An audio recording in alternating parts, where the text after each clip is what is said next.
11મું જ્યોતિર્લિંગ છે, એમનું નામ છે રામેશ્વર. કથાની તમને બધાને ખબર છે, આની કથા રામાયણ સાથે જોડાયેલી છે.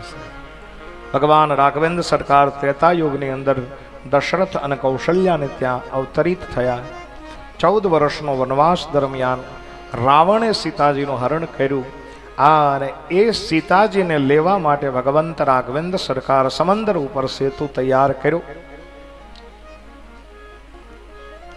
મેરે ભાઈ બહેન, જેમ આપણે પણ રત્નેશ્વર મહાદેવ સુધી પહોંચવા માટે જે સેતુ તૈયાર કર્યો છે, એવો જ સેતુ વાનર સેનાએ લંકા સુધી પહોંચવા માટે કર્યો. મેં પહેલા દિવસે કીધું કે ભગવાન રામ એક અર્થની અંદર ભક્તિ સુધી પહોંચવા માટેનો સેતુ બનાવે છે. સીતા એટલે ભક્તિ, અને ભક્તિ સુધી બધાને પહોંચાડવા છે, એટલે બ્રહ્મ પોતે સેતુ બનાવી અને ત્યાં સુધી લઈ જાય છે. એક અર્થ કરો તો ભગવાન રામ સીતાજીને લેવા માટે રાવણ સાથે યુદ્ધ કરે છે, અને યુદ્ધ માટે આ સેતુ બનાવ્યો. પણ આજ દયાલ ગામ અને આજુબાજુના ગામડાવાળાએ જે રૂપિયામાંથી રૂપિયો કાઢીને તમે બધાએ આપી, અને જે આપણો સેતુ નિર્માણ થઈ રહ્યો છે ને, એ યુદ્ધ માટે નહીં, બુદ્ધ બનવા માટે થઈ રહ્યો છે સાહેબ. એ યુદ્ધ માટે નહીં. આ ક્ષેત્રની અંદર, રત્નેશ્વર મહાદેવ ક્ષેત્રની અંદર મા ઉજમમાં જે છે ને, એ દેવીદાસ બાપુની સાથે મળી અને દેવીદાસ બાપુએ એ ઉજમમાને શુદ્ધ કર્યા હતા. એટલે એક અર્થ હું એ કરું કે આ જે સેતુ બની જશે પછી આપણે શુદ્ધ થવા માટે પણ રત્નેશ્વર પાસે જવાનું છે સાહેબ. આપણો સેતુ છે એ યુદ્ધનો નહીં, આપણે બુદ્ધ બનવા માટે અને આપણે શુદ્ધ બનવા માટે છે.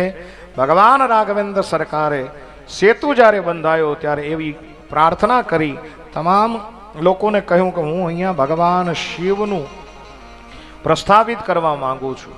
એ જ સમયે હનુમાનજી મહારાજ બાણ લેવા ગયા છે, અને એવું કહેવાય છે કે સમય જતાં હનુમાનજી મહારાજ ન આવ્યા ત્યારે રાવણ ખુદ એમ કીધું, પ્રભુ તમે શા માટે જાઓ? બોલે રાવણને મારવા માટે, રાવણને જીતવા માટે. ત્યારે રાવણે ખુદે એવું કીધું, પ્રભુ એક કામ કરો, જો આ સમયની અંદર ભગવાન ભોળાનાથની સ્થાપના ન થાય તો પછી કોઈ દિવસ રાવણ જીતાય નહીં. તો બોલે કરવું શું? બાણ તો છે નહીં. ત્યારે એવું કીધું કે આ રેતી છે ને પીણ્યું, એ વેળુનું જ શિવલિંગ બનાવો. અને ભગવાન રાઘવેન્દ્ર સરકારે એના હાથે વેળુનું શિવલિંગ બનાવ્યું. રામેશ્વર મહાદેવ પ્રગટ થયા અને ભગવાનને કહે છે કે તમારે શું માંગવું છે? બોલે દુનિયાને મારે દેખાડવું છે કે રામ અને શિવ એક છે, એટલા માટે હે મહાદેવ અહીંયા પ્રસ્થાપિત થઈ જાઓ. અને આખા ભારત વર્ષને 12 જ્યોતિર્લિંગમાંથી રામેશ્વર મહાદેવ મળ્યા છે. બોલીએ રામેશ્વર મહાદેવ.